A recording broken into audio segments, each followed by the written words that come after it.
Dear students, how to focus study के second video में मैं आपको बताने जा रहा हूँ कॉजेज एंड हैंडलिंग और ओवरकमिंग ऑफ इंटरनल डिस्ट्रक्शन। देखिए, जो हमारे मन का भटकाव होता है वो लगभग दो तरीके का होता है, एक्सटर्नल डिस्ट्रक्शन और इंटरनल डिस्ट्रक्शन। एक्सटर्नल डिस्ट्रक्शन मैंने आपको बताया था इजीली कंट्रोलेबल है। इंटरनल डिस्ट्रक्शन हमारे मन के जो थॉट्स होते हैं बार बार आते हैं उनके कारण होता है, और यही सारे डिस्ट्रक्शन का मेन कॉज होते हैं, सारे भटकाव का मेन कॉज यही होते हैं। और इसके मूल में, इसके रूट में अगर हम देखें तो आजकल की जो टेक्नोलॉजी है वो इस तरीके से डिजाइन की जा रही है कि जो बच्चों को बार बार इंस्टाग्राम और यूट्यूब वीडियो, फेसबुक रील्स में जो 15-20 सेकंड, 30 सेकंड, एक मिनट की जो रील्स होते हैं वो देखने पर बार बार हमारे दिमाग में हैप्पीनेस केमिकल रिलीज होता है, जिससे हमको गुड की फीलिंग आती है।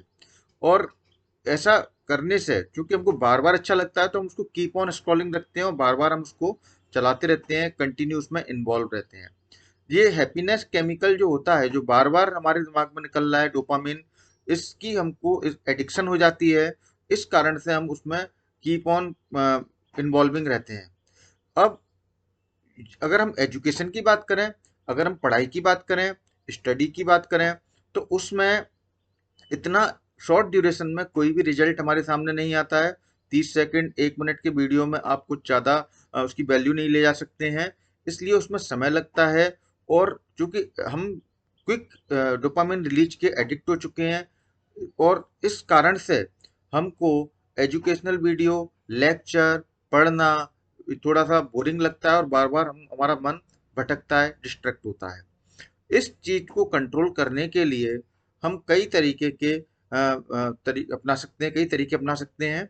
जैसे कि कुछ में से कुछ अगर हम बात करें तो सबसे पहले develop self confidence and develop will power. हमको अपनी विल पावर डेवलप करनी पड़ेगी, कॉन्फिडेंस डेवलप करना पड़ेगा। सेकंड होता है फाइंड योर सेल्फ। आपका जो कंफर्टेबल टाइम जोन है फॉर द स्टडी और बाकी चीज़ों के लिए आपको पता लगाना पड़ेगा कि आपको सुबह पढ़ना अच्छा लगता है, आपके लिए सूटेबल टाइम सुबह है या नाइट में है या इवनिंग में है, तो सिलेक्ट दैट टाइम। थर्ड बात होती है कि हम जो वर्क रेस्ट वर्क मेथड को फॉलो करें। इसका मतलब ये है कि हम एक लंबे स्लॉट में काम ना करके, हमारा फोकस बार बार डिस्टर्ब हो रहा है तो हम उसको कम टाइम स्लॉट के लिए डिसाइड करें।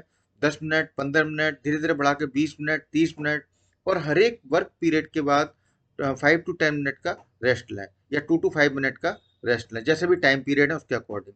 तो उससे क्या है, हमारा फोकस हम शॉर्ट ड्यूरेशन के लिए उसको कंसंट्रेट करने को सीख लेंगे, प्रैक्टिस कर लेंगे। धीरे धीरे से वो फोकस हमारा इंक्रीज होता जाता है और बढ़ता जाता है। नेक्स्ट होता है कि हम जो time duration, time slot decide करें। ये हमारे मन का थोड़ा कंस्ट्रेन होता है कि अगर हम जो भी काम करेंगे उसके लिए हमको एक पर्टिकुलर टाइम ड्यूरेशन डिसाइड करनी पड़ती है। अगर हम किसी काम के लिए 2 दिन डिसाइड कर लेंगे तो हम वो 2 दिन में ही कंप्लीट करेंगे। अगर हम उसके लिए 1 दिन डिसाइड कर लेंगे तो मोस्ट प्रोबेबली वो 1 दिन में ही हो जाएगा। अगर हम उसके लिए 6 घंटे डिसाइड कर लेंगे तो हो सकता है वो 6 घंटे में भी हो जाए। एग्जाम्पल के लिए, अगर आपको कोई बोल दे कि 2 दिन बाद गेस्ट आने वाले हैं और ड्राइंग रूम को थोड़ा सा ठीक करना है, तो हो सकता है आप उसको 2 दिन लगा लें। अगर मालूम पड़े कि गेस्ट शाम को आने वाले हैं, हो सकता है आप उसको शाम में ही ठीक, शाम तक ही ठीक कर लें। तो ये हमारे हमको टाइम स्लॉट, मतलब हमारा जो काम करने का ड्यूरेशन है वो हमको डिसाइड करना पड़ेगा, जिसके अकॉर्डिंग हम आसानी से काम कर पाए। नेक्स्ट होता है कि हम फ्लो स्टेट में जाएं। मतलब जब भी हम कोई काम करते हैं तो हमको फ्लो स्टेट, वो स्टेट होती है जब हमको समय का पता नहीं लगता है। आप अपने कोई अच्छे फ्रेंड्स के संग हैं, या आप कुछ इंटरेस्टिंग देख रहे हैं, वीडियो रील या कुछ भी, या आप कुछ इंटरेस्टिंग काम कर रहे हैं जिसमें आपका मन लगता है, आपकी हॉबीज के कुछ काम कर रहे हैं, तो आपको समय का पता ही नहीं लगता। ऐसे ही स्टडी में हम फ्लो स्टेट में जा सकते हैं। वो कब आएगा? धीरे धीरे जब हम कंसंट्रेशन को स्टडी करेंगे, फोकस को हम कंसंट्रेट करेंगे, तब वो धीरे धीरे चीज़ें इंक्रीज होंगी। तो हमको फ्लो स्टेट अचीव करना आना चाहिए। फ्लो स्टेट में जाएं। नेक्स्ट होता है कि प्रॉपर स्लीप लें। प्रॉपर स्लीप मतलब अगर आप प्रॉपरली स्लीप नहीं लेंगे तो आपका जो टाइम जो है, मतलब आपका जो मन है वो बार बार डिस्टर्ब रहेगा और हमारा दिमाग प्रॉपरली दिमाग की जो फैकल्टीज हैं वो ढंग से काम नहीं करती हैं। इसके जो नेक्स्ट अपन बात कर सकते हैं कि जब भी हम पढ़ते हैं तो हमारे राइट ब्रेन का यूज करें हम। देखिए, जो बच्चे हमारे क्लासेस में आते हैं, जिन लोगों ने हमारी वीडियोस देखी हैं, वो जानते हैं कि हम ब्रेन के बारे में काफ़ी चीज़ें बताते हैं।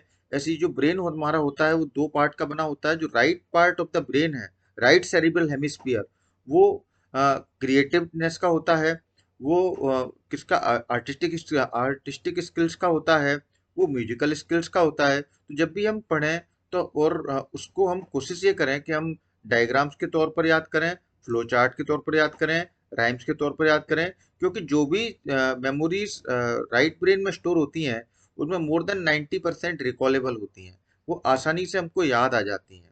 इस चीज़ का हम ध्यान रखें। इसके बाद हमको जो डिस्ट्रक्टिव गैजेट्स हैं उनको दूर रखना चाहिए, और हमको ये प्रैक्टिस करना चाहिए कि हम धीरे धीरे अपने टाइम ड्यूरेशन को बढ़ा पाएँ। इसके नेक्स्ट वीडियो में हम कंटिन्यूअसली और पॉइंट्स पर डिस्कस करेंगे। Thank you.